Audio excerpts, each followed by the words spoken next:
April 23rd, 2019. A banner replaces the familiar marketplace interface. German Federal Criminal Police Office. Seized. 1,150,000 user accounts locked out. 5,400 vendors frozen mid-transaction. $11 million in cryptocurrency vanished. The second largest darknet marketplace in the world had collapsed overnight, not from a law enforcement raid, but from something worse. An inside job.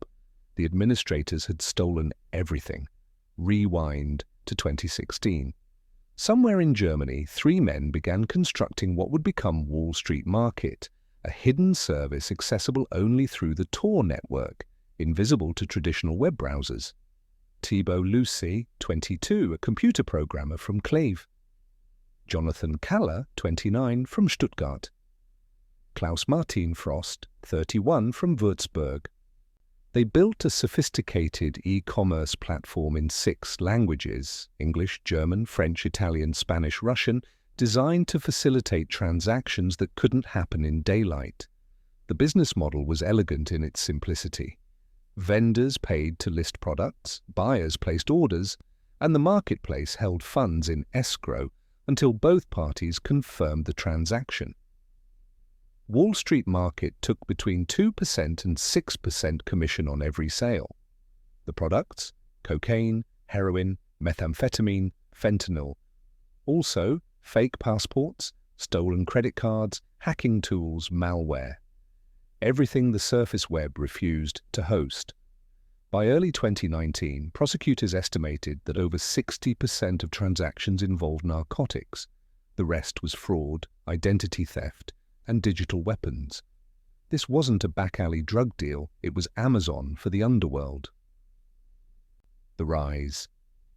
When Dream Market, the darknet's reigning titan, announced its closure in March 2019, following federal raids that arrested 61 vendors, users scattered. Wall Street Market absorbed them. Traffic surged. New vendor accounts flooded in. The platform swelled beyond its administrators' wildest projections. For nearly 3 years, the marketplace had operated in relative obscurity.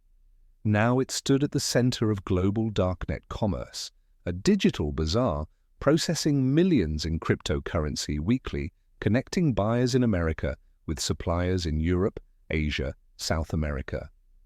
Lucy worked from his IT job in Kleve, accessing the marketplace infrastructure through a UMTS stick, a mobile internet dongle registered under a fake name. Kaller connected from his mother's home internet account in Stuttgart. Frost bounced between VPN services, masking his IP address through layers of encryption. All 3 used PGP encryption to communicate. All 3 believed they were invisible. But beneath the surface, investigators had been watching since 2017. The German Federal Criminal Police, the Bundeskriminalamt or BKA, working with the FBI, the DEA, the US Postal Inspection Service, and Europol, had been tracing digital breadcrumbs across continents, metadata patterns, blockchain transactions, tiny operational security failures that would eventually unravel everything. Frost made the first error years earlier on a different marketplace called Hansa Market. There, he'd used the moniker Dude Buy, and he'd linked a refund wallet to that account. That wallet, call it Wallet 2, had a PGP public key attached.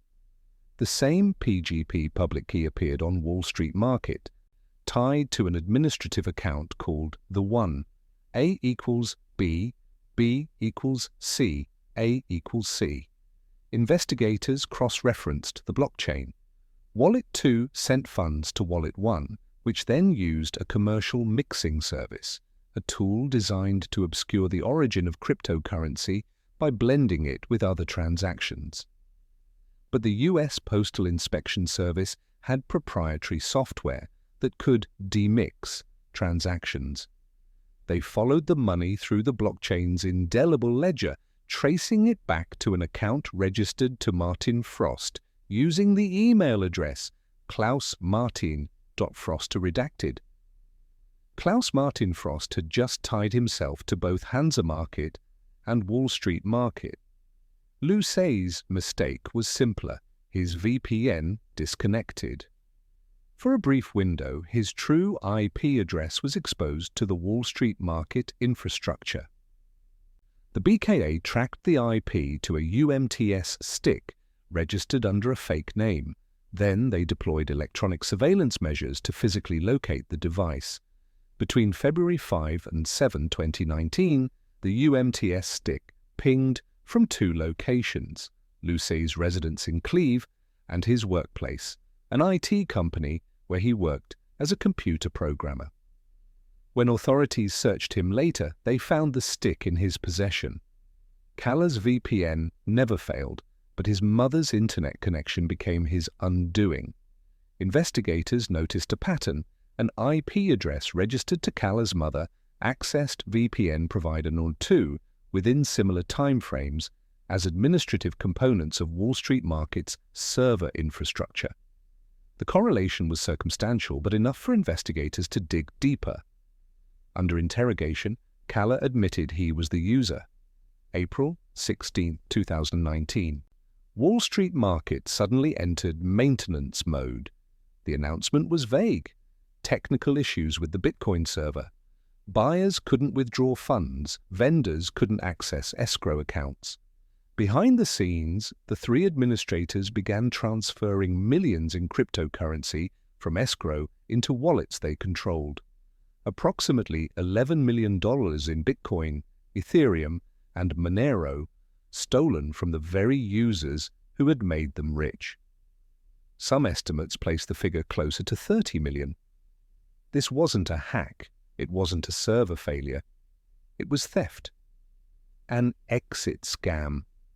The darknet's most feared betrayal, where marketplace operators abscond with user funds and disappear.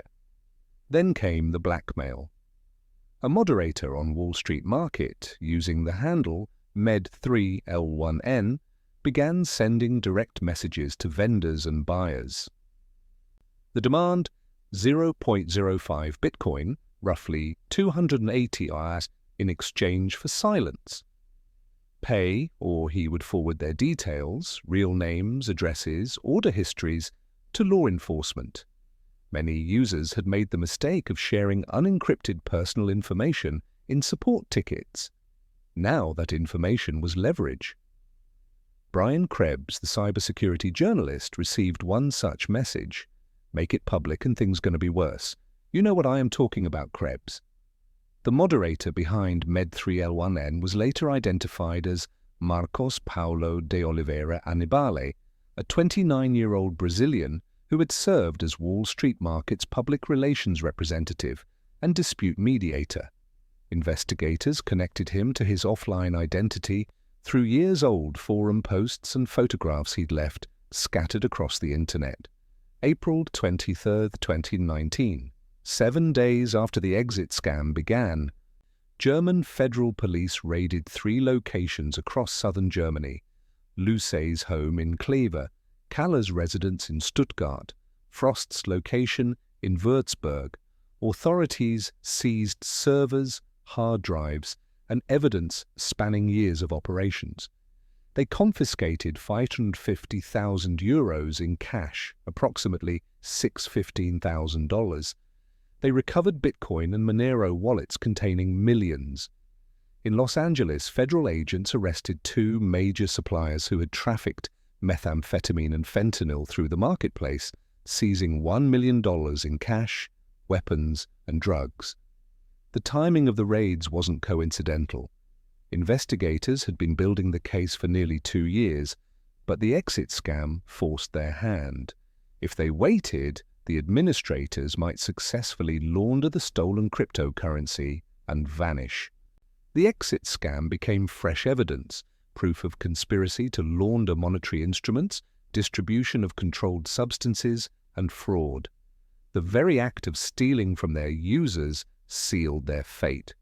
Lou Say, Caller, and Frost faced charges in both Germany and the United States. In Germany, drug trafficking, fraud, money laundering.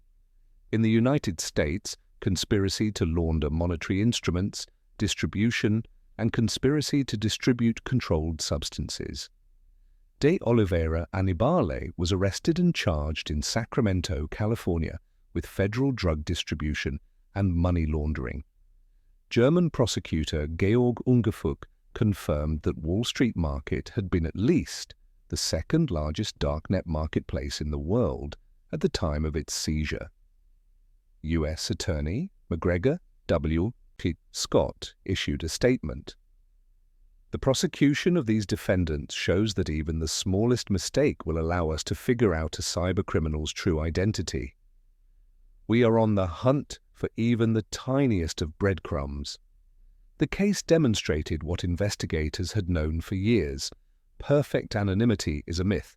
A single VPN disconnection, a reused PGP key, a mother's internet connection. Each mistake was small, barely noticeable in isolation, but together they formed a map leading directly to the administrator's doors. The blockchain, often touted as anonymous, became the prosecution's most powerful tool. Every transaction was permanent, traceable, and eventually reversible through sophisticated analysis. Mixing services that promised to obscure the origin of funds could be demixed by federal investigators with the right software. Wall Street Market's collapse sent shockwaves through the darknet. Vendors lost inventory and income. Buyers lost funds held in escrow. Trust, the fragile currency that kept these marketplaces functioning, evaporated. Other marketplaces scrambled to absorb displaced users, but the damage was done. The exit scam confirmed what many had long suspected. The administrators of these platforms weren't Robin Hood figures fighting prohibition. They were opportunists willing to betray thousands for a quick payday. And law enforcement was closer than anyone realized. The message was clear: there is no honor among thieves, no safety in anonymity, and no escape from the consequences of digital breadcrumbs. The marketplace that promised security delivered only betrayal. The men who built an empire from the shadows now faced decades in prison. And the users they stole from learned an expensive lesson. In the darknet's economy of distrust, the greatest threat often comes from within. Thanks for watching. To the end of this documentary, please like, comment, share, and subscribe to this channel for more documentaries like this. See you in the next one.